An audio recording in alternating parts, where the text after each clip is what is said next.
Egunon, bienvenidos, bienvenidas a todos. Mira, no quiero quitar mucho tiempo porque lo importante es que se desarrolle la jornada lo mejor posible con arreglo al programa que nos han preparado, ¿no? Pero, por supuesto, agradecer a Tafalla por acoger este encuentro y por facilitar este espacio. Agradecer también a Canica, que ha preparado un poco la animación y el programa. Agradecer a los que desde el Ursarea y Nasubinsa Ursarea pues también han ideado este encuentro, vienen ideando este encuentro pues en estas ediciones que llevamos realizando. Unos encuentros que tienen como objetivo, pues desde luego generar un espacio de reflexión e intercambio, esto es importantísimo, de experiencias sobre los lugares que habitamos. Y para nosotros, pues para los que estamos un poco en la administración, entre los papeles, entre los expedientes, pues estos encuentros, son vitales, yo diría, ¿no? Porque, es un momento de tomar aire, de parar, de mirar un poquito adelante, de mirar también hacia atrás, las cosas, que vamos realizando, compartir el alimento con los compañeros de viaje, las compañeras de viaje. Y pues un espacio que desde luego para nosotros es muy animador, ¿no? Estos encuentros se vienen realizando ya desde este es el cuarto encuentro, tienen un hilo conductor pues muy claro, que está muy bien descrito en la nota que acompaña al programa, ¿no? Que es un hilo conductor de una búsqueda de pueblos y ciudades pues más habitables, más saludables, más comunitarias, más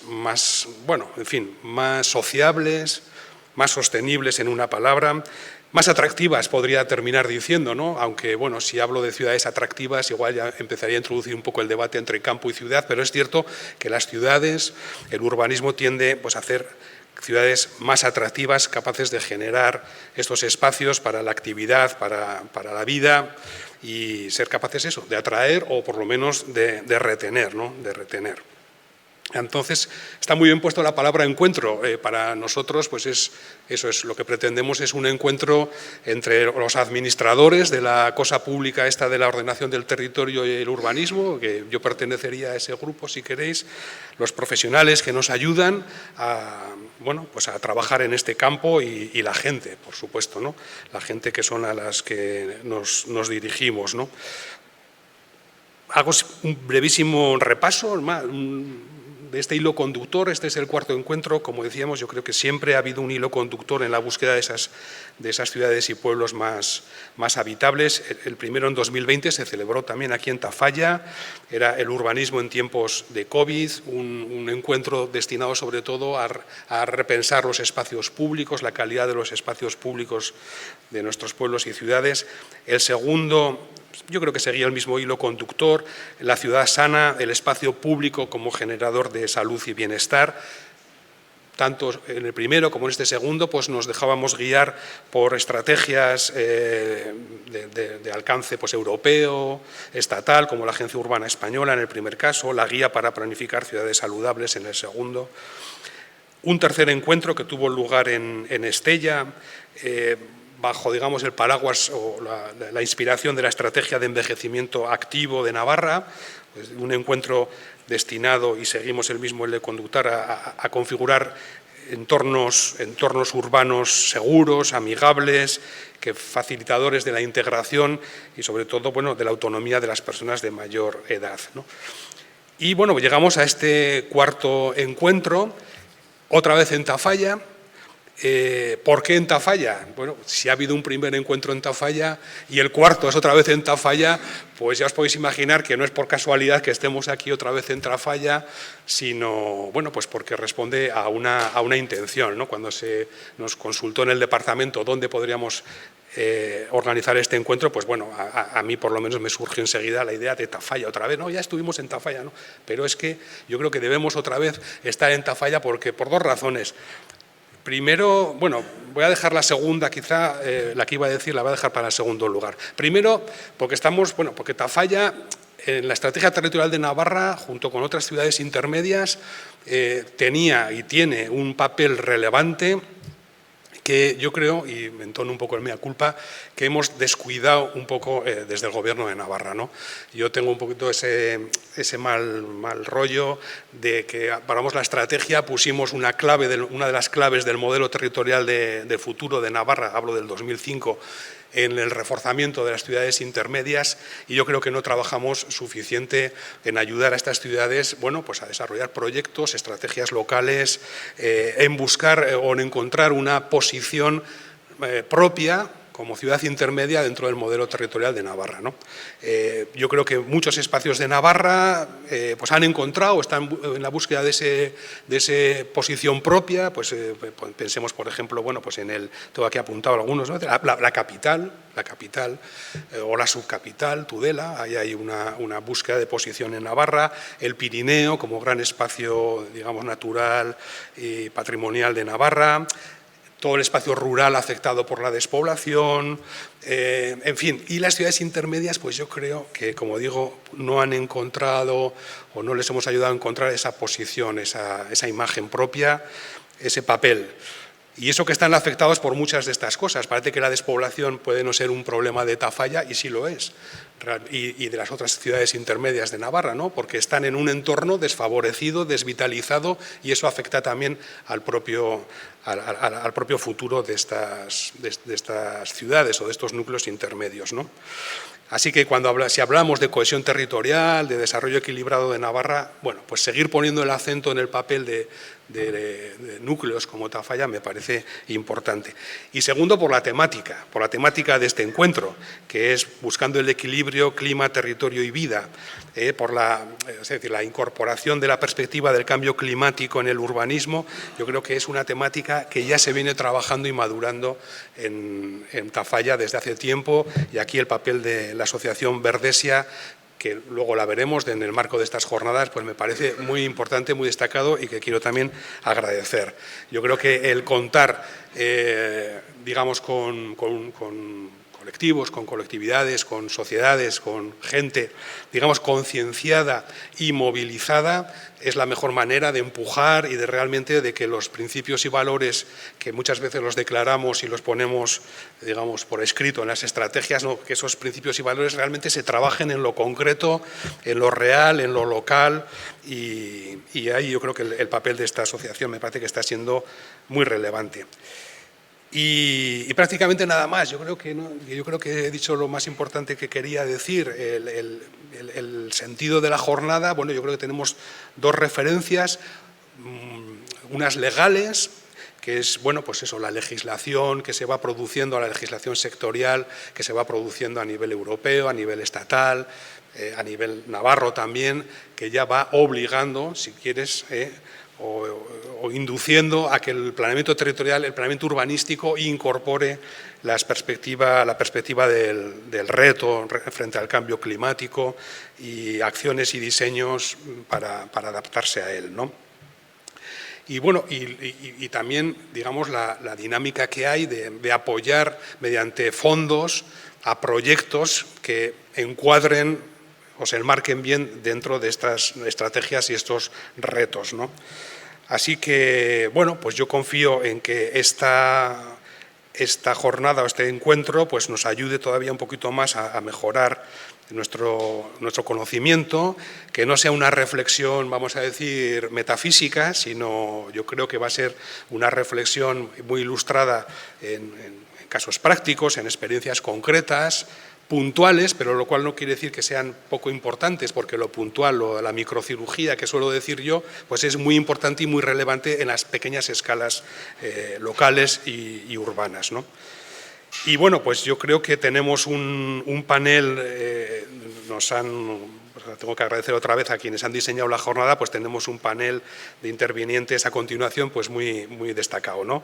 Los voy a citar si ellos quieren presentarse un poquito mal, se lo dejo a ellos para yo no consumir mucho más tiempo.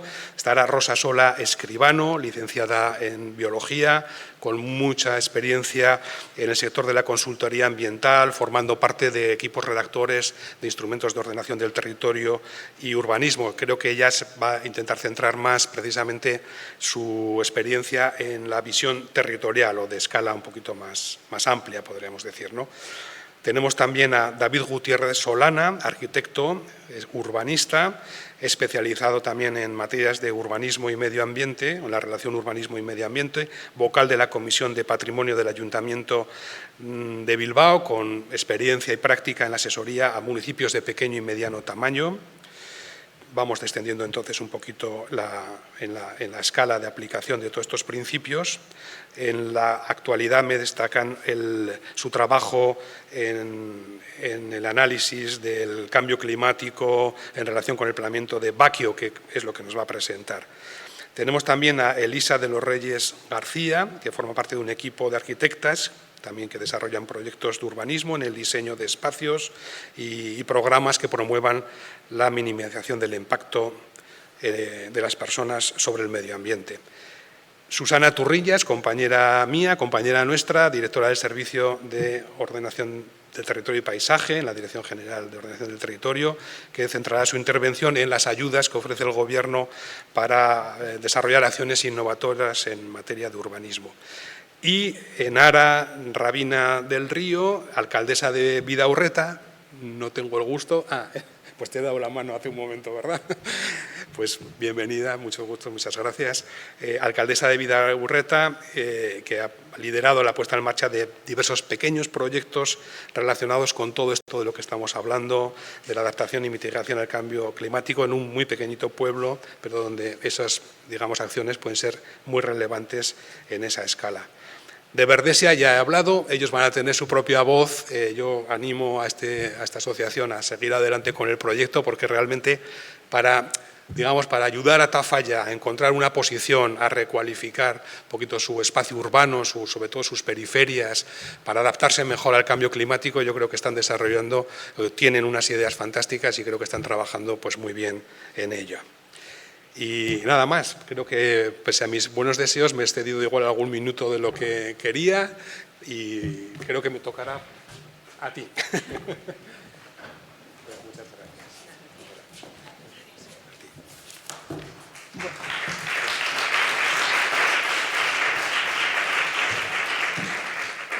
Eskerrik asko Xabier eta Jose Antonio, ongi etorri berriro ere Orekaren bila hirigintza topaketa honetara.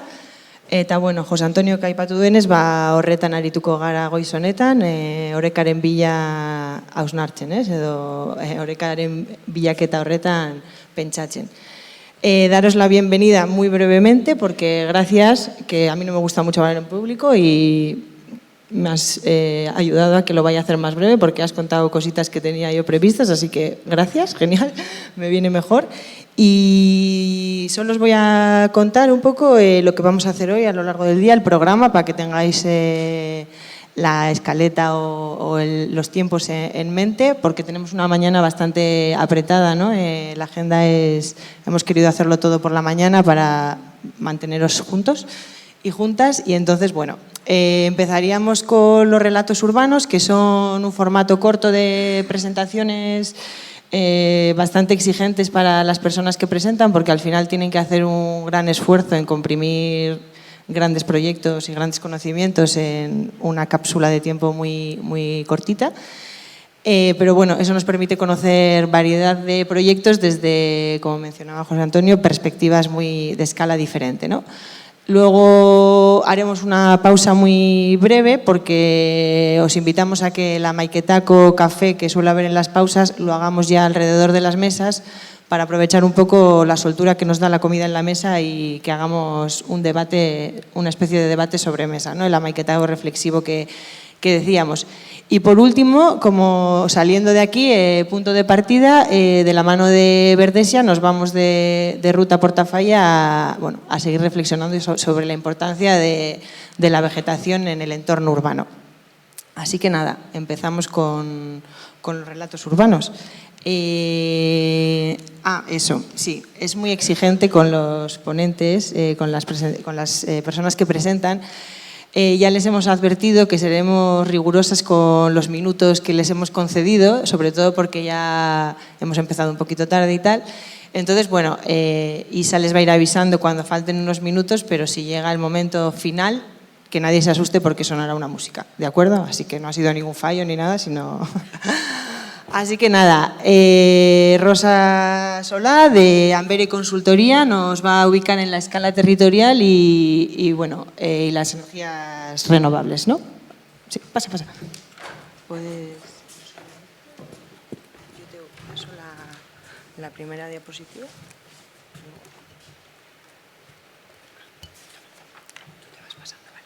Gracias. Buenos días. Gracias a la oportunidad que se me ha dado hoy de estar aquí, voy a aprovecharla para intentar hacer una serie de reflexiones en torno a las energías renovables en el territorio y su situación en el contexto navarro. Estas reflexiones vienen un poco basadas en mi experiencia profesional, tanto en el ámbito de las energías renovables como en el ámbito de la planificación territorial, en la que llevo ya pues, casi más de unos 20 años ya. El cambio climático. En primer lugar, hay que mencionar que estamos en una situación climática en la que nos abre unos escenarios futuros muy inciertos, pero no me voy a extender en lo que sería el cambio climático en sí, en explicar causas ni otras cuestiones, porque creo que si hoy estamos aquí es porque asumimos que el cambio climático es una realidad y queremos trabajar para minimizarlo. La globalidad del problema está claro que requiere también una solución global y, en este sentido, podemos decir que Navarra asume que el cambio climático es una realidad y se suma a formar parte de esa solución. Desde hace varios años, bastantes años ya, está trabajando en la lucha contra el cambio climático.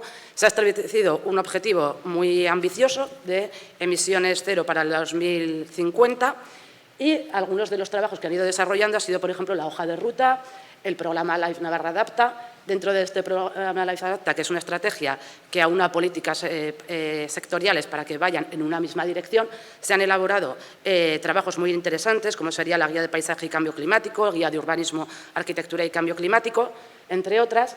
Y luego, por último, tendríamos lo que sería la Ley Foral de Cambio Climático, que es la que articula legalmente la acción del Gobierno frente al cambio climático. Esta ley tiene, al igual que en otros ámbitos, en otras escalas, define dos ejes en la lucha frente al cambio climático, que tendríamos mitigación y adaptación. Dentro de la mitigación, la ley hace un impulso de las energías renovables y, concretamente, habla de estas que están aquí, que serían energía hidroeléctrica, eólica, fotovoltaica, biomasa, gases renovables y combustibles alternativos. Algunas de energías de estas a día de hoy se encuentran en proceso de desarrollo y no pueden ofrecer el 100% de su potencial.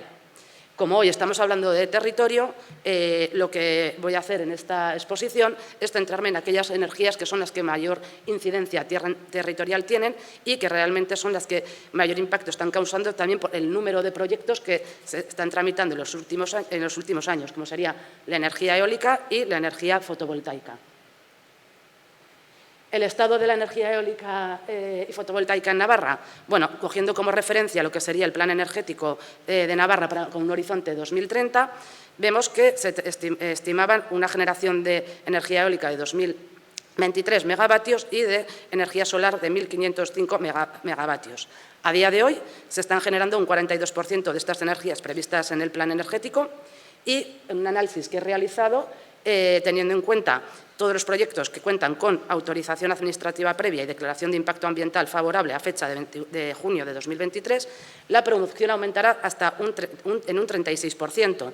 Por lo tanto, aún nos quedaría un 21% de alcanzar su objetivo para el año 2023.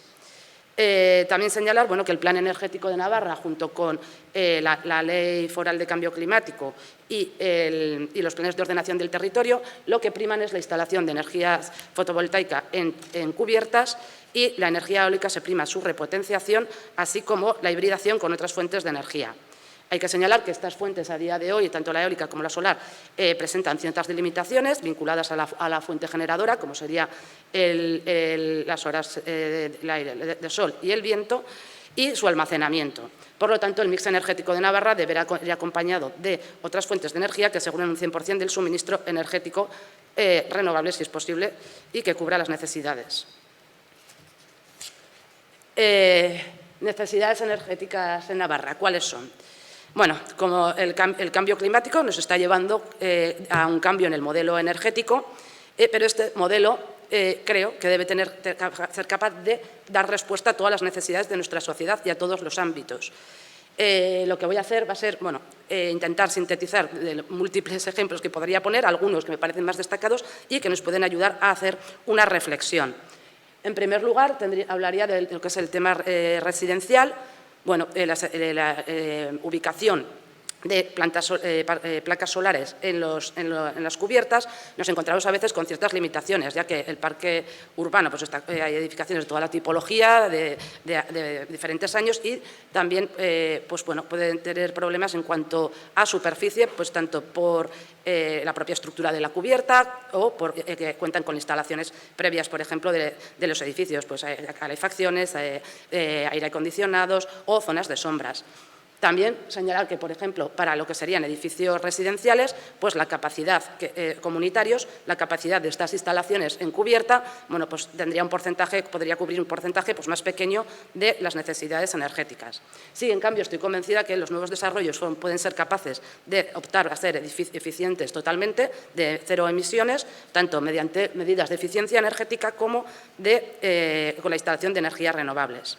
En cuanto al tema residencial, aquí también me gustaría hablar de lo que serían las comunidades energéticas que se citan en la Ley de Cambio Climático, también para hacer una reflexión sobre ellas, ya que la iniciativa de hacer estas instalaciones sobre cubiertas de tejados, igual no cumplen con los objetivos que se podrían tener a nivel de los que promueven la instalación, sea a nivel local, a nivel de residentes. Entonces, seguramente creo que se buscarán opciones de buscar fuera de lo que sería el entorno urbano la instalación de estas comunidades energéticas, que entiendo que sean de pequeña superficie, pero para que sean viables, requerirá de que sean viables económicamente. Por lo tanto, la proximidad al punto de consumo puede ser un factor clave, reduciendo costes en lo que sería su infraestructura de evacuación, lo que podría generar, por ejemplo, la aparición de pequeñas instalaciones en el entorno periurbano de pueblos y ciudades.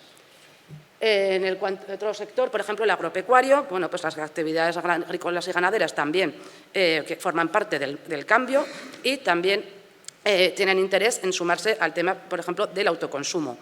Esta situación puede darse casos, como uno que me pasó recientemente, de una comunidad de regantes que, debido al alto coste de la energía, querían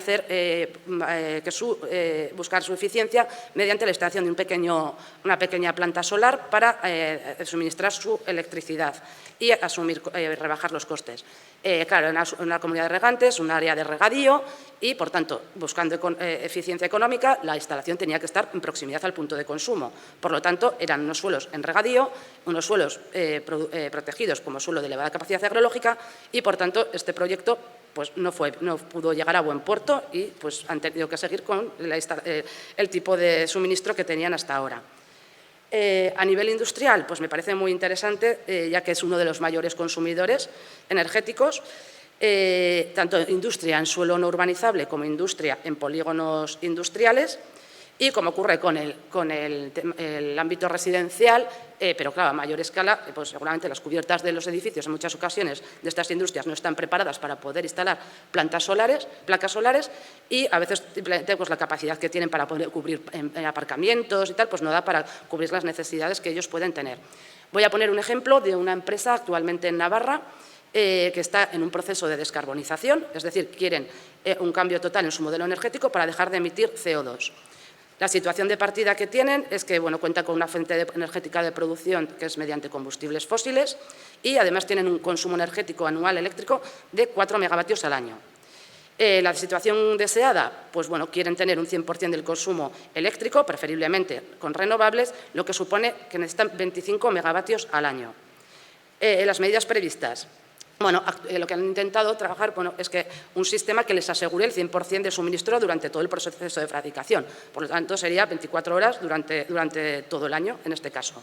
De momento, lo que han hecho ha sido hacer una planta solar que les aporta unos 2,5 megavatios, que la han podido hacer gracias esta industria, a la disponibilidad de suelo industrial que tenían, lo han podido hacer dentro de su propia planta. Están trabajando en la instalación de un aerogenerador, también dentro de su propio suelo industrial, que está en tramitación, lo que le sumaría unos 6 megavatios. Si pudieran meter un segundo aerogenerador, que parece bastante complicado, pues irían cumpliendo sus objetivos. Viendo también las limitaciones que ofrecen esta energía, lo que están también planteándose es realizar una PPA, o sea, un acuerdo o contrato de compraventa de energía con un proyecto renovable concreto que les asegura esa fuente continua de energía. Y también destacar que han trabajado en el suministro mediante biogás, pero no ha sido viable debido a las infraestructuras de transporte que necesita. Bueno, un poco así, las instalaciones que necesitaríamos en Navarra pues serían instalaciones sobre cubiertas, instalaciones de menos de 10 hectáreas, instalaciones de 100 a 10 hectáreas de mediano tamaño, instalaciones de gran tamaño, nuevos parques eólicos, repotenciación de parques eólicos existentes e hibridación. Una vez visto un poco las necesidades, así de forma muy rápida, habrá muchas más que me he dejado, pero bueno, habría que ver qué capacidad tiene el territorio para asumirlas. Recientemente he estado trabajando realizando unos proyectos de análisis del territorio de factibilidad para la instalación de una planta solar en Navarra. Voy a exponer ahora una cuadrícula de 10 por 10 de uno de estos trabajos que he realizado, que puede ser extrapolable a cualquier parte del territorio de Navarra, en donde lo que he hecho ha sido plasmar toda la legislación que a día de hoy hay que tener en cuenta en cuanto a ordenación del territorio, y así como unos criterios que se están aplicando también por el Departamento de Agricultura como por el Departamento de Medio Ambiente. En primer lugar, hablar de la legislación sectorial. Bueno, en este plano hemos tenido en cuenta pues, lo que sería todo espacios naturales, yacimientos, red de carreteras, red ferroviaria, regadíos, zonas inundables. En rojo vemos lo que quedaría como suelos prohibidos. En autorizable, lo que sería afectado por legislación, pero autorizable. En gris serían los suelos que no están afectados por legislación, y en blanco quedaría los territorios en los que todavía, o sea, que no han formado parte del estudio. Aquí, en esta siguiente imagen, tenemos los planes de ordenación del territorio. Aquí se han tenido en cuenta lo que serían las áreas de especial protección, y para definir si está prohibido o autorizable una instalación solar en estos suelos, lo que se ha tenido en cuenta ha sido la visión más restrictiva, ya que existen diferentes interpretaciones de estas áreas de especial protección, como puede ser los suelos de elevada capacidad agrológica o el tema de la conectividad territorial, entre otros. Para asegurar ser más fiables a la hora de tramitar un expediente, nos hemos ido siempre al lado más restrictivo. Aquí ya vemos que ya el territorio presenta una mayor complejidad a la hora de poder ubicar una planta solar, con la Orden Foral 64/2010 para la implantación de parques eólicos. En su artículo 3 establece una batería de suelos, de elementos que se protegen y que no son ubicaciones adecuadas para instalar este tipo de proyectos. Aquí también, igual que con el suelo del POT, lo que hemos intentado es tener la visión más restrictiva, porque también existe una ambigüedad en esta orden foral, y como sería, por ejemplo, con los suelos de alto valor natural para el cultivo, los yacimientos arqueológicos, entre otras. Aquí hemos metido lo que serían los criterios de agricultura y de medio ambiente, que serían las áreas esteparias. Se trata de criterios ya que no tienen una base legal a día de hoy, aunque se está tramitando alguna orden foral, pero bueno, todavía no ha llegado a buen fin esa base legal, pero se están aplicando como parte de la tramitación en los expedientes. Lo que sería la agricultura tiene en cuenta la capacidad agrológica de los suelos, así como los índices de productividad, y las áreas esteparias tienen en cuenta las propias áreas esteparias, así como 1 kilómetro de protección en los que no se pueden instalar parques eólicos y 500 metros de prohibición para los parques solares.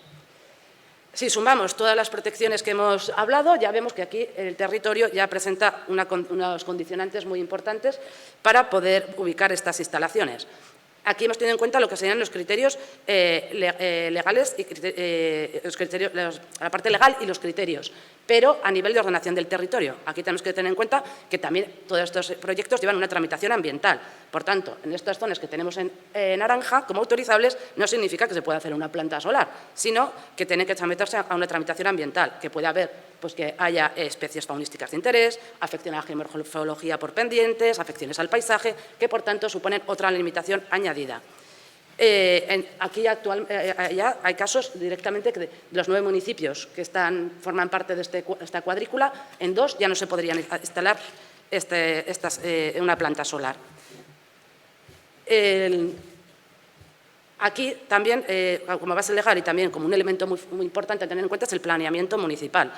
En los planes municipales, dentro de sus propias competencias, tienen capacidad para decidir ciertas cosas, y entre ellas es, por ejemplo, si quieren que se puedan instalar energías renovables o no. En este caso, aquí ya que directamente habría 2 municipios en los que no se podría hacer estas instalaciones por el planeamiento municipal, y también existe casos en los que el planeamiento urbanístico es tan antiguo que ni siquiera menciona las energías renovables. Por lo tanto, también supone una limitación para poder ubicar estas instalaciones. De estos suelos, al final, los que quedan en naranja autorizables se corresponden con suelos principalmente de mosaico, monte y cultivo, con valor ambiental y paisajístico. Por lo tanto, habría que estar esperando a una tramitación ambiental. Otro tema importante, me parece que hay que comentar, es que actualmente también presentamos o podemos llegar a alcanzar saturación del territorio. Por lo tanto, habrá zonas que, aunque sean aptas, presentan saturación y habrá que buscar otras alternativas. Como una medida que me parece interesante y se está trabajando en otros sitios, sería, por ejemplo, la aplicación de coeficientes de saturación. Por tanto, un poco después de todo lo que he expuesto, indicar que la regulación existente y los criterios aplicados pueden afectar a la transición energética de Navarra. Estos condicionantes pueden afectar no solo a lo que serían a las grandes promociones de plantas solares o eólicos con fines comerciales, sino también a lo que sería el modelo de transición hacia un autoconsumo, tanto para actividades agropecuarias como industriales, incluso para comunidades energéticas. Hay que realizar una planificación a la que la energía sea un factor más en el territorio, al igual que el agua, la biodiversidad, los cultivos, dejándole su espacio y evitando también la saturación de zonas. El territorio debe estar preparado para hacer frente al reto energético. Gracias.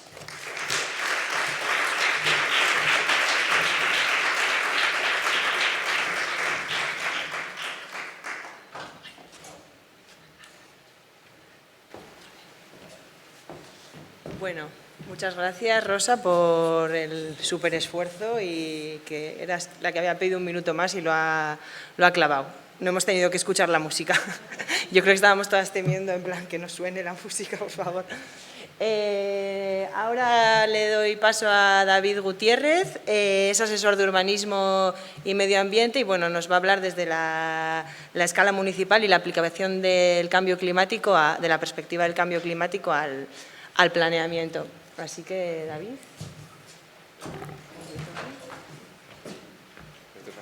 Sí, es para pasar las flechitas. Buenos días. Gracias a la organización por invitarme. Intentaré ser breve. Cambio climático y planeamiento. Primero un recordatorio. Todos lo sabemos, pero no podemos incidir en cambio climático si no tenemos en cuenta sobre todo la crisis de biodiversidad, que según muchos expertos va por delante de la crisis climática. Todos los esfuerzos que hagamos tienen que ser transversales. Recursos naturales, crisis de biodiversidad y crisis climática. Si abordamos solo la crisis climática, a veces estamos llegando a efectos contraproducentes. Biodiversidad en el planeta. Esta es una imagen de Ferrer y Ruiz, muy breve. La imagen clásica que tenemos a la izquierda era la imagen que teníamos de la vida en el planeta en la que los vertebrados eran la mayor parte de la biodiversidad en el mundo. Los estudios más actuales lo que nos vienen a decir es que el 70-75% de la biodiversidad en el planeta es microscópica y está en los suelos. Entonces, cuando hacemos planificación territorial, el elemento fundamental con el que trabajamos son los suelos, y a veces se nos olvida. No se trata solo de dónde colocamos las actividades humanas, sino cómo regulamos los suelos en los que vivimos para la futura vida en el planeta. Panel del clima de 2018, en relación con el cambio climático, lo que nos viene a decir, por un lado, es que más de un tercio de las emisiones mundiales tienen que ver con los usos del suelo de todo tipo, pero también nos dicen que los suelos vivos, los suelos que mantienen sus funciones ecosistémicas, tienen un importante papel de sumidero. No solo eso, sino que además también tienen una importante capacidad de retención de agua. Es decir, no es lo mismo un suelo vivo que mantiene todas sus funciones ecosistémicas que un suelo pues, que ha sido maltratado, contaminado, en las cuales sus funciones de albergar la vida, de ser sumidero de carbono y además su papel en la regulación hidrológica, en un contexto de cambio climático en el que nos vamos a contextos de sequías muy persistentes, puede ser muy importante.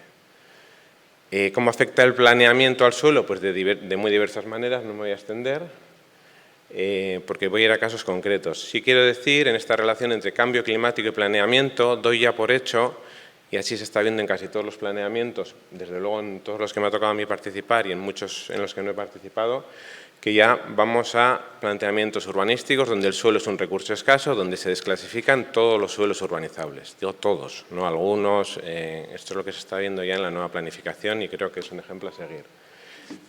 Un caso concreto, Baquio. Baquio es un pueblo pequeño de la costa de Vizcaya. Constituye por sí solo casi una pequeña cuenca hidrográfica y es un pueblo además que ha sufrido un proceso urbanístico muy agresivo porque está muy vinculado a turismo de playa. Entonces, es un pueblo de 2.000 habitantes, 1.700 habitantes en invierno y casi 15.000 en verano. Inicia en el año 2016 una reflexión estratégica sobre su planeamiento general, un proceso intenso y muy transversal, y se ponen algunas líneas de trabajo. Una es recuperar la calidad de vida en el pueblo todo el año, reacoplarse con su territorio, porque está en un enclave privilegiado, pero está absolutamente rodeado de un monocultivo de eucalipto que en nada se parezca a un bosque, con todas las funciones biológicas muy degradadas. Y el tercer principio que se autoimpuso fue la autosuficiencia conectada, utilizar sus recursos por lo menos hasta donde sea posible. Luego, si hay que tirar de recursos externos, pues ya lo haremos, pero primero vamos a conocer nuestros recursos y autoabastecernos de ellos. ¿Qué surgió en el proceso participativo? Primero, una gran desafección con ese urbanismo tan agresivo, pero luego lo que surgió, y la ciudadanía lo tenía muy claro, es el riesgo de la población civil respecto al cambio climático. Toda esa corona forestal tan agresiva y luego una dinámica combinada de inundabilidad fluvial e inundabilidad marina hace que la imagen que veis arriba es como la gran mayoría del núcleo urbano pues está en gran riesgo de inundación tanto fluvial como marina y la combinación de ambas. ¿Por qué? Pues porque las actividades humanas se colocaron allá donde no debían. La primera línea está construida en una duna, todo el resto, la mitad norte del núcleo urbano está en una zona que era de marisma y el resto está en una zona que era una llanura aluvial. De esta preocupación y en paralelo a la reflexión del plan general salen líneas de trabajo distintas. Voy a contar dos casos concretos de manera muy breve, pero sí que tienen una cosa en común. Todas obedecían a un planteamiento transversal de las distintas problemáticas que se iban identificando. Todas trabajaban a dos velocidades, es decir, se iban actuando y haciendo cosas en el territorio a la vez que se planificaba, porque si hablamos de emergencia climática no tiene sentido tirarnos 5 años planificándose antes de empezar a actuar. Y todas las propuestas estaban basadas en la planificación ciudadana y bueno, tenían, como digo, este carácter transversal porque además la capacidad de inversión era muy baja, que era otro factor. O sea, las pocas cosas que se hicieran tenían que estar muy enfocadas a conseguir varios objetivos. El problema de la inundabilidad fluvial y marina combinada se desarrolló un convenio con la Universidad Politécnica de Cataluña y con la Universidad del País Vasco de una serie de actuaciones clave. Las actuaciones pequeñas se han ido ejecutando sobre la marcha, pero hay una actuación de gran escala para el municipio, que es la que quiero contar ahora, que forma parte de un programa europeo hecho en colaboración con el Gobierno vasco y básicamente trata de esa gran problemática de inundabilidad que hay en el municipio. ¿Cómo lo resolvemos? Bueno, dos grandes parques que habían quedado en el centro del municipio, algunos de ellos sin urbanizar, fruto de promociones de estas agresivas, donde alguna de la promotora había quebrado. Había dos grandes espacios en el centro del municipio pues que habían quedado sin la urbanización suficiente. ¿Cuál es el proyecto? El proyecto es trabajar en deprimir esos dos grandes parques de manera que cuando hay una gran avenida puedan acumular todo el agua con elementos adaptados al agua. Esto va a ocurrir muy pocas veces al año, pero son dos grandes parques que van a poder absorber el agua, digamos, en esos periodos de avenida. Pero además cumple otras dos funciones, con lo cual bueno, si veis la imagen anterior, hay muchas zonas urbanas que ya quedan preservadas de la inundación, o sea, protege de la inundación viviendas, comercios, etcétera.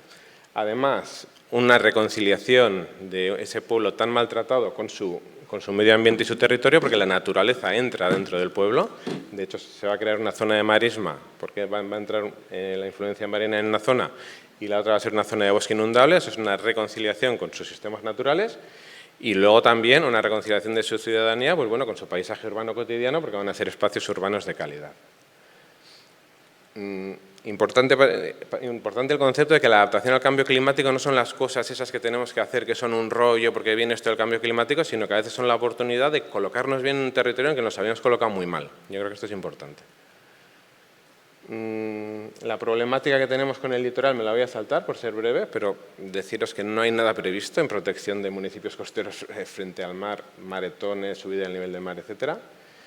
Y voy a contar otro caso que me parece muy interesante. Baquio tiene un acuífero, un pequeño acuífero subfluvial, y históricamente se autoabastecía de agua en un porcentaje bastante importante. Luego entró en el Consorcio de Aguas, que es una asociación que hay en Euskadi, bueno, el Consorcio de Aguas de Vizcaya, que agrupa casi toda Vizcaya, y el planteamiento es centralizado, trayendo el agua desde los pantanos de Zadorra en Gasteiz, es decir, una cuenca pequeña y con mucho agua, como es la de Baquio, que además tiene un pequeño acuífero.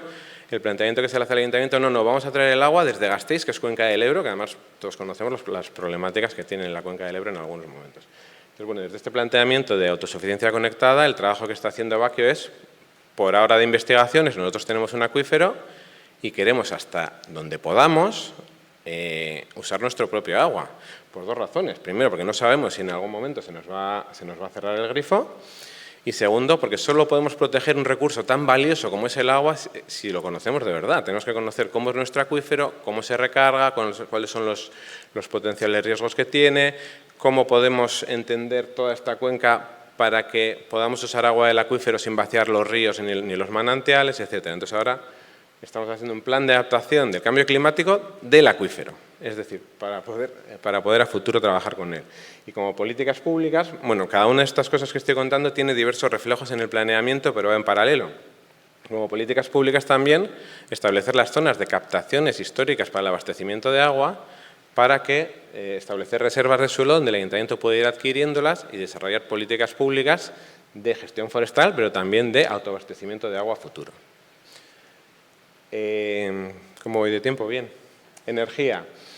Este es un trabajo del equipo de Clave, de Juan Requejo. Lo que quiero explicar con esto es cuando hacemos cualquier planificación, bien sea de un pequeño pueblo o de una gran región, y hablamos del cambio climático, es entender cómo están funcionando los flujos energéticos. Entonces, lo que veis a la izquierda son, digamos, los combustibles que se utilizan en un territorio. Como veis, casi todo es fósil. Esto es en un pequeño pueblito de Vizcaya.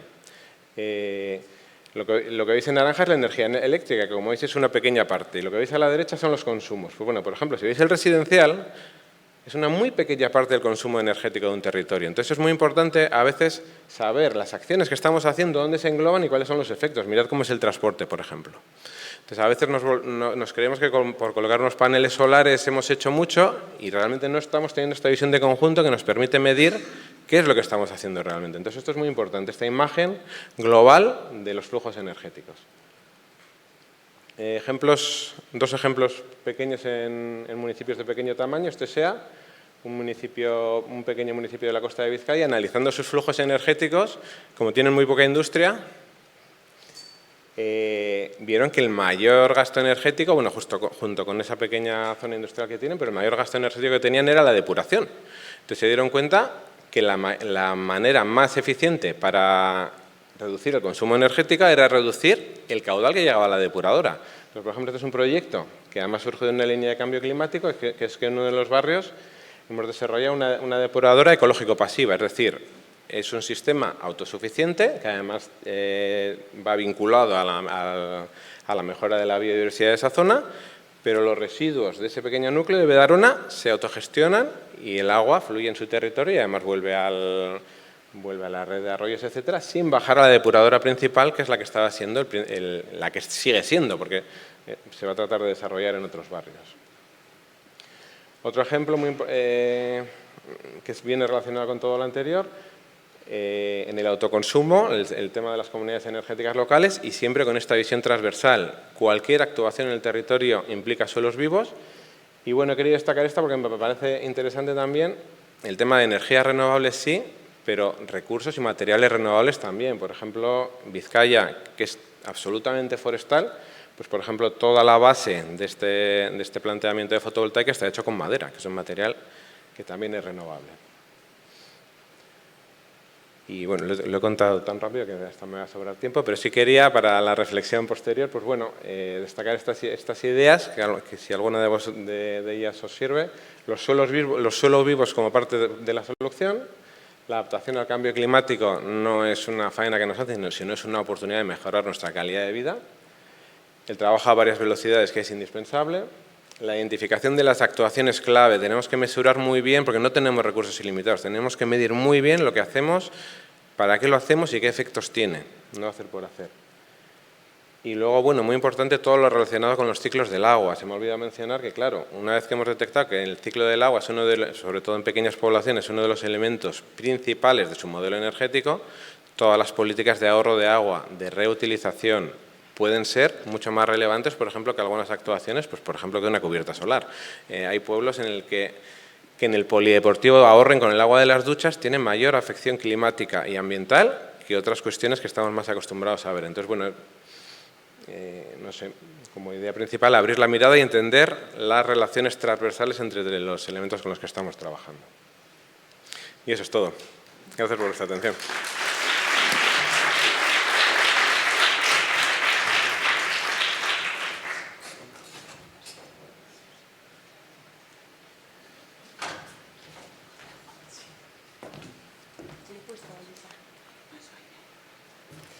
Bueno, mila esker, David.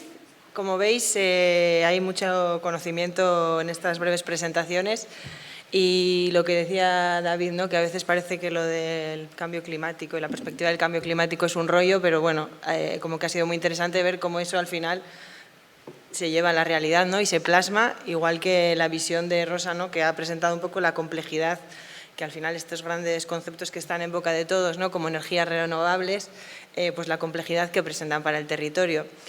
Ahora Elisa cambia un poco de escala, ¿no? Y entra, bueno, Elisa de los Reyes García es arquitecta también, cofundadora de PC Studio. Ay, y te voy a poner tu diapositiva. Ay, espérate. Aquí. A ver. Ay. Y nos va a hablar desde la escala de espacio público y, bueno, y un poco de gobernanza, ¿no?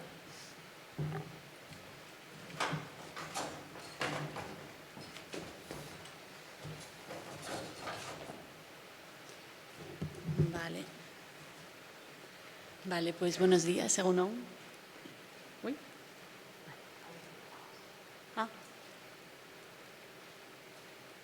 Vale. Bueno, ¿cómo sería una ciudad que es codiseñada por sus habitantes? ¿Creéis que sería una ciudad que cuida más a las personas y a su medio ambiente?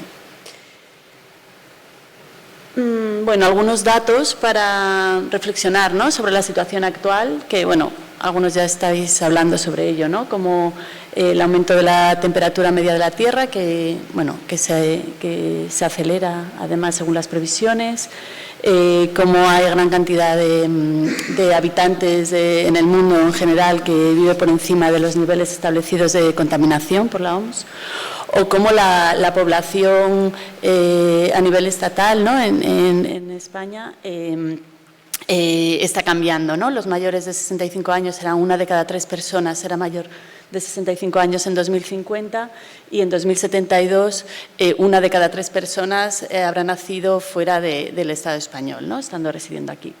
Con lo cual estamos en una situación, pues por un lado, de crisis social y ecológica, ¿no? De cambio, y donde además la población es más diversa, está más envejecida y es más multicultural. Sin embargo, las ciudades que habitamos y los pueblos, muchos con una larga historia, están construidas en torno a esta idea, ¿no? Como del hombre joven, sano, productivo, normativo, ¿no? Mientras que, bueno, aunque cada vez más de la participación se está integrando en la manera en la que diseñamos las ciudades, todavía las actuaciones que se realizan con participación municipal en algunos casos no llegan ni al 3% del presupuesto total, ¿no? Yo soy Elisa de los Reyes García, ya me he presentado formo parte de PC Studio, que somos un equipo de arquitectas, estamos en en Bilbao y en Madrid, y realizamos proyectos de diseño urbano, arquitectura, urbanismo, siempre desde la con perspectiva ecológica y participativa y de innovación. Nuestro planteamiento, ¿no?, en los distintos proyectos que voy a contar a continuación es transformar cómo se diseña y se construye el espacio urbano para que las ciudades, pues eso, respondan, sean más sostenibles, sean más innovadoras, más justas y respondan a las necesidades actuales, ¿no? Vale. Esto lo hacemos, bueno, como en dos vías, una es haciendo más proyectos y consultoría y otro también intentando generar conocimiento, ¿no? Nos parece que es muy importante trabajar en entornos vulnerables, que son los que muchas veces tienen unas necesidades más acuciantes y no son el centro del pensamiento. Y también incidir en las personas que toman decisiones, ¿no?, para que haya un cambio y para conseguir esta transformación que buscamos, pues son como principales, ¿no? Ahí, perdonar. Vale. Bueno, esto lo hacemos pues eso, con estrategias de innovación urbana, aquí como un flashazo, ¿no?, de este proyecto que hicimos ya en 2015 dentro de como parte del proyecto Inteligencias Colectivas para el MoMA de Nueva York, ¿no?, repensando sobre la ciudad de Lagos en Nigeria, codiseñando también espacios públicos y comunitarios, como un plan que hicimos para el Ayuntamiento de Madrid en la anterior legislatura, donde hacíamos una propuesta para transformar las azoteas, ¿no?, y convertirlas en espacios comunitarios y renaturalizados. O, bueno, también diseñando, ¿no? A la hora de diseñar creemos que también es importante llegar al detalle y que la arquitectura también sea sostenible, ¿no?, utilizando materiales naturales y, bueno, llevando hasta esta escala también esta misma idea.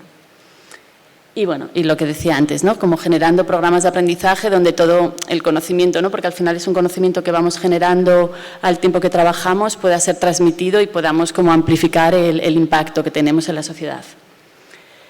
El proyecto que quería contaros, así la idea, ¿no?, es esta idea de ciudades bióticas, que es la idea de ciudades que promueven la vida, que es algo como muy sencillo y que no ocurre tanto, ¿no?, en nuestras ciudades. Esta imagen representa un poco esto, ¿no?, esta ciudad, este lugar habitado por personas, pero que conviven con el entorno natural, con la fauna, con la vegetación, donde además las escalas se encuentran, ¿no? Hay desde una escala microscópica, ¿no?, que habita, como lo que comentaba David, ¿no?, en esos suelos que están vivos, pero que se conecta con el territorio y que se conecta con la escala de la vida, ¿no?, de cómo utilizamos esos espacios y cómo se promueven actividades que sean para el disfrute de las personas y para convivir, ¿no?, con armonía con el medio ambiente. El proyecto y todas las líneas de proyecto que realizamos como ciudades bióticas tiene este planteamiento, ¿no?, como una visión ecológica, ¿no?, de relación con el medio ambiente, feminista, por la inclusiva, equitativa, colaborativa. Es muy importante el vincular a los diferentes agentes y colaborar para encontrar soluciones complejas. El código abierto, porque creemos que es importante compartir el conocimiento y que las cuestiones no hace falta pensarlas dos veces, ¿no?, que es muy importante subirse a hombros de otros para avanzar. Y experimental, porque nos parece muy importante y creemos que estamos en momentos en los que hay que testar soluciones y hay que encontrar la manera en la que podamos poner en marcha soluciones y probarlas para poder adaptarnos más rápido, ¿no?, a este entorno tan cambiante. Además, bueno, que esto es claro que se produce por la hibridación de saberes que van desde el diseño y lo más creativo hasta las prácticas ambientales y sociales. Y bueno, algunos conceptos que están relacionados con la ciudad biótica sobre los que pasaré así un poco rápido. Una es la idea de la complejidad, de cómo las ciudades y los espacios urbanos son multidimensionales, tienen que acoger y trabajar con datos, pero también con la subjetividad de las personas y con la vida de las personas. la circularidad, bueno, la economía circular, como las ciudades, ¿no? Bueno, en las anteriores ponencias hablaba, ¿no? Los flujos de energía, cómo conseguimos una mayor autosuficiencia, el siempre construir a partir de la ciudad y de lo urbano que ya existe, intentar no conquistar mayor territorio, sino reducir la huella. Y luego un concepto muy importante para nosotras, que es la importancia de la estética, ¿no? Y de crear nuevos imaginarios que realmente apoyen, ¿no? O sea, es muy importante generar esta idea que al final se plasma en la materialidad de lo que diseñamos y construimos y realmente hace que cambien, ¿no? que desde la escala grande a la pequeña haya esta transformación. Otra idea como básica de estas ciudades bióticas que crecen en torno a la vida es la puesta en valor del capital natural y el uso de soluciones basadas en naturaleza, renaturalización. Las lógicas feministas, ¿no? Que ya hablaba antes, de inclusión, de diversidad, de relaciones y conectividad, y la gobernanza participativa, ¿no? Como una cuestión clave, el entender que las personas y la participación de diferentes agentes en co-crear estas soluciones va a hacer que se ajusten y que respondan mejor a lo que deseamos. Nuestra trayectoria viene como de una larga, ¿no? Llevamos más de 17 años en activo y nuestra experiencia viene de unos procesos muy experimentales, ¿no? Realizando prototipos con comunidades en diferentes lugares. Uno de los proyectos que quería contaros es el de la Agroplaza en Getafe, que es este espacio donde trabajamos desde el mobiliario urbano, generando un espacio público que por un lado era una plaza, un lugar de encuentro, pero también un lugar de exposición y un lugar de aprendizaje. Se produjo durante la Semana de la Sostenibilidad en Getafe, al sur de Madrid, y ahí lo que planteamos es la instalación de diferentes sistemas, incluidos en mobiliario urbano, que permitían el ahorro de recursos y energía y de alguna manera relacionaban a las personas con este medio ambiente, ¿no? Era esta idea un poco también sensibilizadora, ¿no? Del mobiliario urbano no como un agente pasivo, sino como una manera de relacionarse con el medio natural.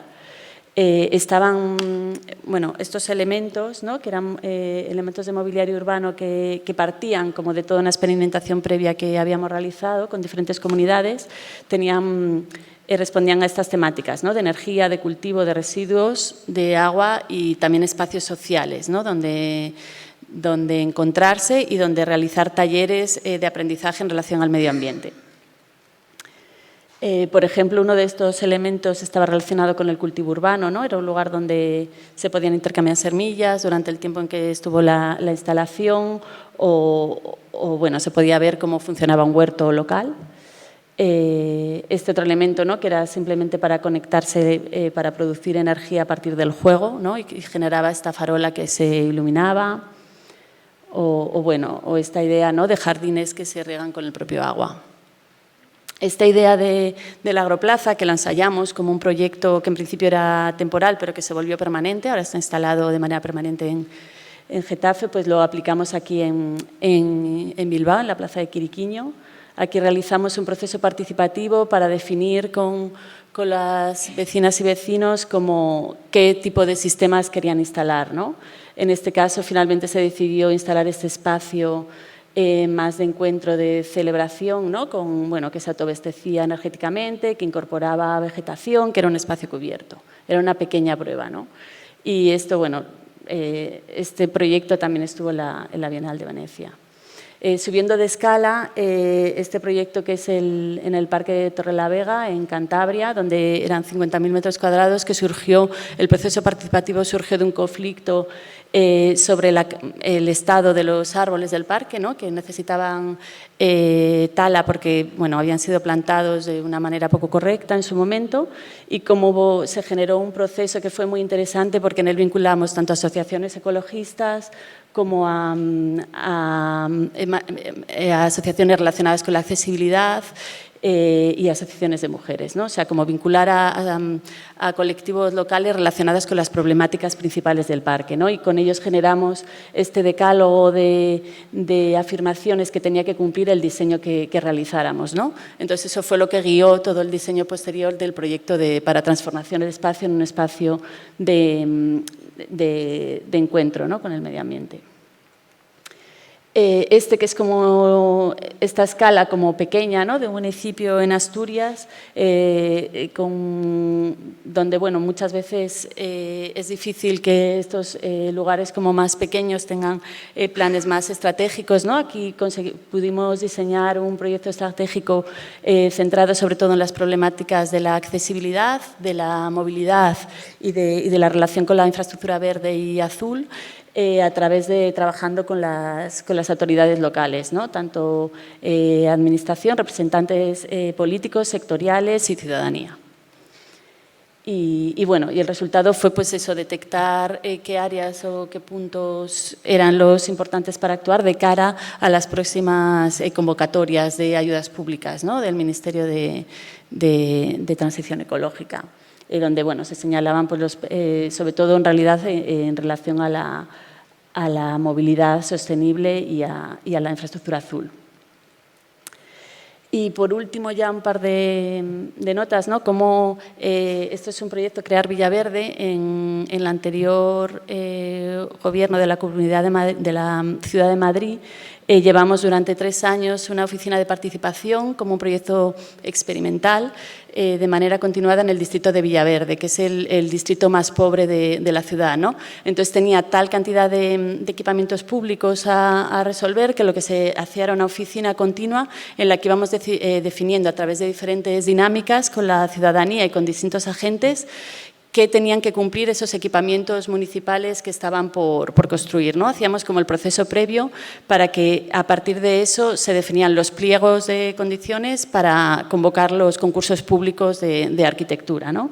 Aquí, por ejemplo, trabajábamos con la biblioteca de Butarque, pues definiendo pues eso, qué tipo de programas, qué dimensiones, qué actividades. O, por ejemplo, que era un antiguo cine, donde se trabajó además con colectivos culturales y sociales para definir también la programación que tenía que tener este lugar y cómo adecuar este espacio para acoger estas actividades, ¿no? Bueno, y por último, quería dar así como una pincelada en torno a esta idea, ¿no?, de participación, cómo hacer que las ciudades sean y los entornos urbanos sean definidos de manera más participativa, la deliberación urbana, que no sé si conocéis, que es un sistema participativo en el que las personas que participan son personas elegidas por sorteo, de manera que responden y de alguna manera son descriptivas del territorio en el que se encuentran, por su edad, por su formación, su localización, ¿no?, dentro de la ciudad, de manera que, bueno, muchas veces nos encontramos en los procesos participativos que las personas que participan son muchas veces las mismas personas y que pueden defender como intereses que estén un poco como más politizados o más relacionados con intereses más concretos, ¿no? Aquí, bueno, nosotros estamos trabajando ahora en un grupo de trabajo internacional sobre cómo incorporar la deliberación urbana, estos procesos de deliberación urbana a la ciudad, ¿no? Ya que, bueno, gran cantidad de este tipo de procesos participativos están relacionados sobre temas urbanos. Y bueno, se entronca mucho y creo que está muy relacionado con el tema de cambio climático, ya que gran cantidad de las asambleas ciudadanas que se realizan, si os suenan, están relacionadas precisamente con el cambio climático. Es una manera de responder a situaciones de polarización, ya que las personas que se implican también son a su vez generadoras de opinión, ¿no?, y generadoras de debates internos que la sociedad debe tener. Y bueno, cómo nos inspiramos en diferentes modelos que ya están ahora mismo existiendo, ¿no?, a nivel de la ciudad de Bruselas, que tiene una asamblea climática permanente, en Bogotá, en Toronto. Y bueno, nada, por último, simplemente invitaros, porque con el proyecto Ciudades Bióticas estamos ahora en un proceso de 2 años de investigación con la Fundación Caraso, a través de la financiación de Componer Saberes, y realizaremos una investigación ciudadana a partir de enero y a partir de octubre aproximadamente de 2024 vamos a generar un programa participativo de co-creación para la generación de un programa de transformación social y ecológica del espacio público, al que queremos invitar a diferentes municipios, entidades locales, para co-crear cómo realizar estas transformaciones. Así que, bueno, estáis atentos y estáis totalmente invitados a participar. Muchas gracias.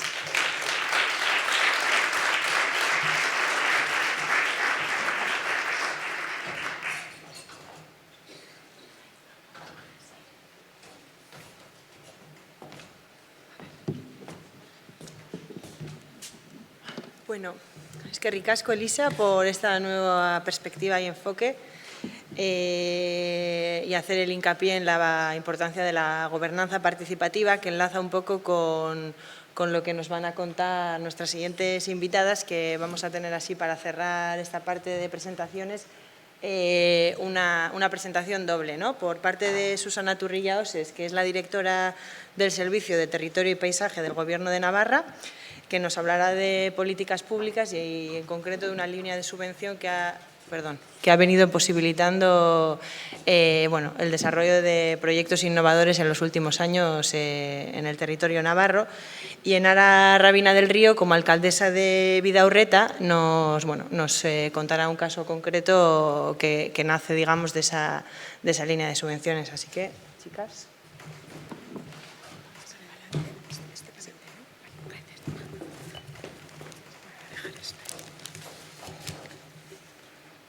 Bueno, buenos días a todos. A ver, ya. Yo lo primero quiero daros la bienvenida desde el Servicio de Territorio y Paisaje a esta nueva jornada que este año se centra en acciones que buscan una mitigación y adaptación al cambio climático. En este contexto y dentro de las políticas públicas que lleva la Dirección General de Ordenación del Territorio, os voy a presentar y explicar brevemente en qué consisten unas subvenciones que desde el año 2020 las estamos convocando y que las denominamos acciones innovadoras en materia de urbanismo.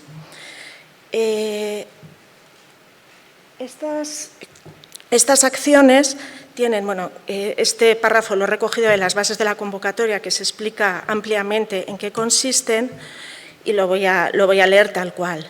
La finalidad de la convocatoria es facilitar que las entidades locales cuenten con herramientas que identifiquen y concreten acciones urbanísticas o las ejecuten para contribuir a los objetivos de desarrollo urbano y territorial sostenible, así como el desarrollo de un urbanismo centrado en las personas que incorpore la visión de la población e integre diferentes perspectivas de edad, género, diversidad, funcionalidad en el análisis, el diagnóstico y en la elaboración de las propuestas. Lo importante para nosotros es que haya participación ciudadana, como ha dicho antes la anterior ponente, en la elaboración de los documentos y si además puede ser en las obras, pues mucho mejor. Se estructuran 2 líneas, documentos, que son estrategias o catálogos, lo que quiera elaborar la entidad local, y luego las inversiones en espacios públicos, que siempre vendrán derivadas de un documento que haya sido participado. Ahora os voy a dar un repaso de las actuaciones que hemos hecho estos últimos años y con los ejemplos espero que quede un poquito claro. Vale. Vas a bajar ahí. Vale. Bueno, en el año 2020 fue el primer año que las hicimos, únicamente subvencionábamos la elaboración de documentos, llegamos a subvencionar algo más de 100.000 euros y ayudamos a 12 entidades locales para la elaboración de ellos. He marcado abajo un proyecto que fue un proyecto de restauración paisajística. Nosotros dimos el dinero para elaborar el documento, que luego ha tenido subvenciones por parte de proyectos estratégicos para la ejecución de la obra. Quería recuperar un espacio degradado entre el municipio y un bosque encinar que antes había sido un lugar de encuentro para el municipio. En el año 2021 incluimos, aparte de los documentos, las inversiones, las obras.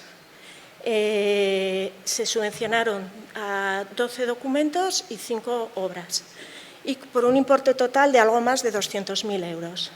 En este caso he puesto otro documento que era un catálogo de caminos públicos en el Valle de Unciti, que hace una recopilación de todos ellos y la función que tienen en el municipio, y como parte de las obras un paso de peatones en Pamplona. Este paso de peatones buscaba mejorar la permeabilidad del asfalto, mejorar la seguridad de las personas e incorporar zona verde a ambos lados de la acera. Además, en la ejecución de las obras participaron, bueno, en la ejecución, más bien en la plantación del arbolado, participaron escolares de los colegios colindantes. Vale. Siguiente. En el año 2002 ya la subvención va tomando cada vez más importancia y es más conocida, y ya tenemos un presupuesto de casi 300.000 euros.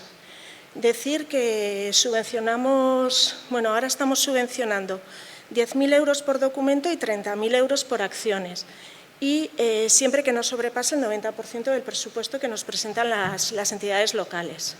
En este caso ya hubo más obras, y como más obras que documentos, y como ejemplo he puesto Arellano, un municipio pequeño que tuvo mucha presencia en la participación para detectar los lugares que ellos creían que podían tener una mejora. En cuanto a las obras, aquí hay 2 ejemplos de ámbitos muy distintos y con soluciones muy diferentes también, ¿no?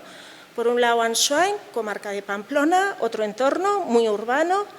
Entonces, aquí se propuso mejorar el suelo de los aparcamientos para hacer un sistema de drenaje sostenible y hacer un corredor verde que uniese pues, bueno, esa franja amarilla que veis allí, ¿no? Y mejorar la conectividad. En las fotos de abajo pues, veis un poco parte de ese corredor verde. Ochagavía, un pueblo del norte, pues bueno, tiene otra problemática, otras cosas, y aquí lo que se presentó era un proyecto chiquitito de mejora de un camino en uno de los laterales que para ellos era importante, y entonces se hizo con materiales también, materiales naturales, madera, y sin sellar el suelo para que pudiese tener un mejor acabado. Vale. Estas son las ayudas del último año, que todavía no las hemos... O sea, estamos recopilando la documentación para ver si realmente se ajustan a la convocatoria.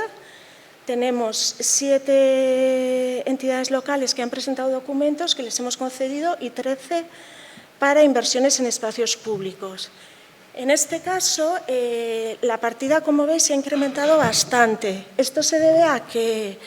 Bueno, como ya se va conociendo, a Salud le gustó mucho nuestras convocatorias y ellos tienen una línea de envejecimiento activo y creían que podía conectar pues, bueno, con algunos de los proyectos que estábamos trabajando. Y entonces pusieron a disposición, creo que 120.000 euros para que nosotros los incluyésemos en nuestras partidas.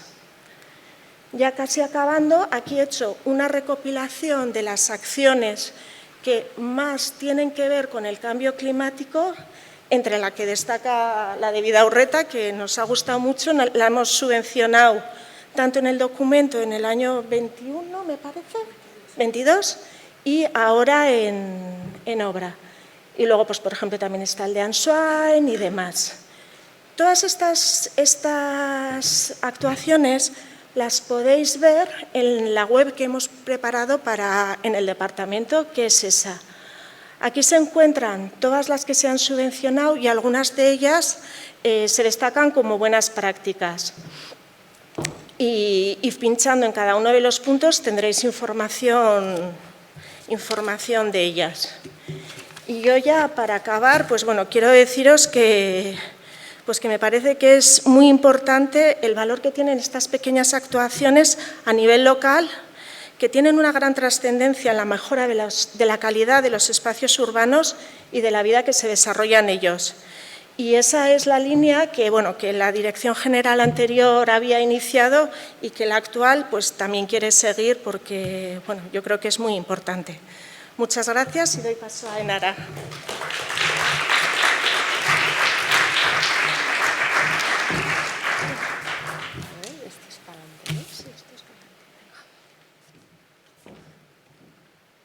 Egunon. Bueno, yo vengo a contaros una pequeña historia de la construcción de un refugio climático en Bidaurreta. Bidaurreta es un pueblo, grosso modo, que está entre Iruña, Pamplona, Gares, Puente la Reina, a orillas de Larga, en un valle de Chauri. Somos unos 180 habitantes, pero personas empadronadas, pues 167, de los cuales destaca que el 30% es menor de 20 años y un 26% mayor de 65.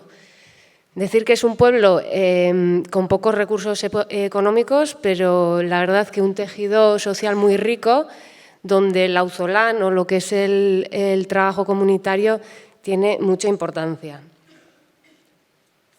Bueno, esta es la plaza principal del pueblo. Ese edificio de la derecha sería el único edificio municipal donde están todos los servicios, en la sociedad del pueblo, la ludoteca y una sala multiusos pues, para actividades culturales o deportivas. Y bueno, es el sitio de encuentro social, ahí es donde nos juntamos, y además la única plaza llana, porque es un pueblo que está en pendiente. Aquí teníamos una problemática y es que esta plaza, en los momentos de mayor uso social, que suele ser al mediodía, bueno, pues le da el sol, además está al abrigo de dos edificios y hay, como veis, una hilera de tilos, de árboles que está como en la parte de arriba de una espuenda, de un terraplén, y que están muy mal colocados porque pues eso, en las horas de mayor insolación pues toda esa sombra se proyectaba sobre el terraplén y no sobre la plaza. Entonces, ¿qué se hizo? Bueno, aquí veis en 2022, que fue cuando se redactó el proyecto, cómo está la hilera de los tilos y cómo se proyecta la sombra sobre el terraplén, y al final, bueno, pues el proyecto consistía en ampliar, digamos, la plaza en voladizo para poder aprovechar la sombra de los tilos. Ha sido un proyecto a nivel técnico sencillo, pero como ya os contaré más adelante, la complicación ha venido de la participación. Entonces, bueno, pues se hicieron unas zapatas, el encofrado, una estructura de metal sobre un murete que estaba en la base de la espuenda y se apoya ahí, una estructura de metal. Bueno, aquí trabajos de soldadura y sobre esa estructura se colocó una tarima y una barandilla. Ahí ya veis el detalle de la unión entre la plaza existente y la nueva estructura, pues que se ha hecho como a pie llano para que no haya barreras. Y esto es una vista aérea de cómo ha quedado la plaza. Y aquí, bueno, pues el estreno y la celebración que fue este verano.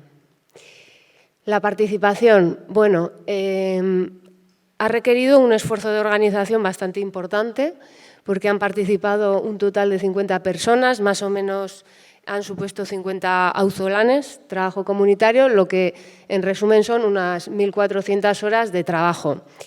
Para hacer esto se hicieron unos cálculos iniciales de qué fase se iba a tener el proyecto, qué materiales se iban a necesitar, cuántas personas, cuántas horas, eso que nos iba a costar.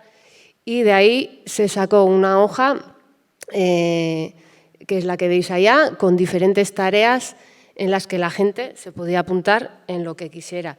Eso tenía también otros dos objetivos, no solo el de organización, y era conseguir que todo el mundo que quisiera participar se sintiese a gusto en algún sitio, encontrase su sitio en el proyecto, y también, por otro lado, visibilizar una serie de tareas que veníamos haciendo en otros auzolanes que estaban invisibilizadas y que generalmente, además, las ejecutaban mujeres, como podía ser la preparación de los almuerzos, la recuperación de facturas, buscar subvenciones, el trámite con los seguros, etcétera, etcétera. Bueno, de todo esto, ¿qué reflexiones? Algunas reflexiones que hemos sacado. Bueno, pues que la participación es una herramienta súper enriquecedora, pero también trae conflictos y tensiones porque hay mil maneras de hacer. Entonces, bueno, pues la receta, mucha escucha a la gente, intentar entender qué es eso tan importante para la otra persona que no quiere dar el brazo a torcer. Y en el caso de que no se pueda incluir en el proyecto, pues explicar, ¿no? Porque no se puede. Luego, la integración de ideas y conceptos, ¿no? ¿Por qué se llama refugio climático y no ampliación de plaza en voladizo? Bueno, pues solamente el nombre del proyecto, el enfoque, desde dónde mirar, desde dónde nos colocamos, es una oportunidad para hablar de las problemáticas que tenemos, ¿no? y cómo las afrontamos. Puede haber proyectos más prioritarios. En un pueblo tan pequeño, bueno, pues esto ha supuesto mucha energía y dedicación.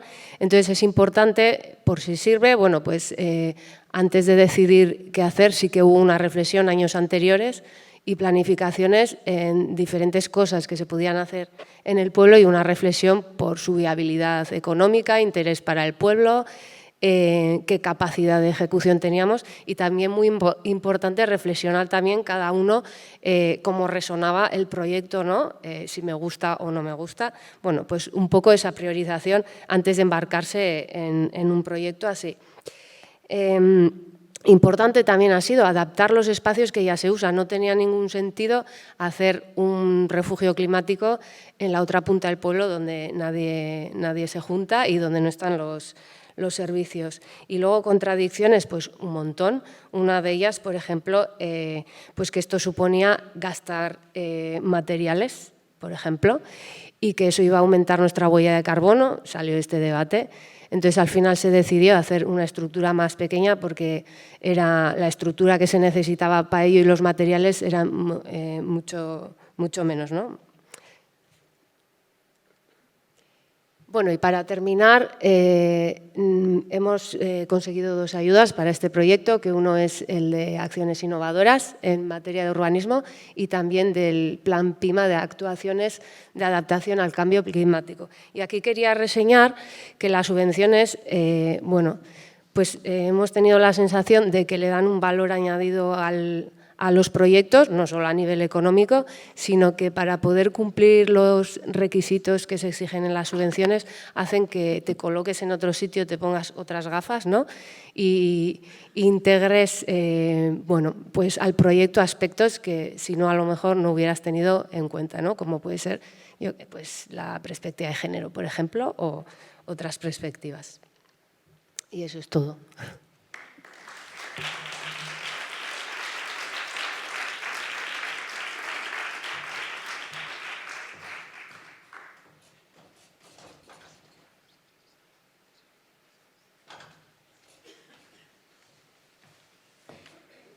Bueno, pues muchísimas gracias a todas. Yo la verdad es que me ha gustado mucho ese recorrido desde un plano muy general hasta llegar al proyecto muy concreto de Nara, ¿no? Que además me ha gustado cómo ha terminado con esa lista de ideas, ¿no? O de aprendizajes muy sincero, ¿no? Que, bueno, que pone también ese punto de realidad, ¿no? Que yo creo que al final todas habéis tocado mucho como ese anclaje en la realidad. Y bueno, seguro que muchas y muchos tenéis un montón de preguntas y seguro que las podréis hacer en algún momento, pero no ahora porque no vamos a hacer el clásico debate ronda de preguntas, sino que, como os decía antes, nuestra propuesta es que pasemos el debate a las mesas, ¿no? A las mesas donde vamos a poder tomar una maiketako y que bueno, que ahora sí que vamos a hacer un descanso de 10 minutos, sobre todo para 10 minutos creo, para estirar las piernas y ir al baño y demás, cada una lo que quiera hacer, tomar el aire. Y luego, según entréis, bueno, pues tenéis ahí un catering que nos ha preparado el horno de Tafalla y nuestra compañera Marisol, así que os invitamos a que os cojáis un platito con cosas calientes, una bebida, y que luego, bueno, en la mesa también tendréis algunas cositas para ir comiendo, ¿no? Y que eso, que aprovechemos ese momento y la soltura que nos da tener comida en la tripa para hablar y que ese debate se haga en las mesas. Entonces, cada una de las personas que han presentado se va a ubicar en una de las mesas, por si, por lo que sea, queréis estar con esa persona, pues os dirigís a esa mesa y os sentáis en esa mesa. La idea es que en todas las mesas se haga un trabajo muy parecido, que luego os explicaremos, que será seguir reflexionando sobre esta búsqueda del equilibrio, ¿no? Y bueno, pues el debate va a ser en cada mesa diferente, pero bueno, que no va por temáticas, ¿no? No va asociado exactamente a la escala de cada presentadora o ponente. Así que nada, os damos eso, 10 minutillos y nada, y muchísimas gracias otra vez.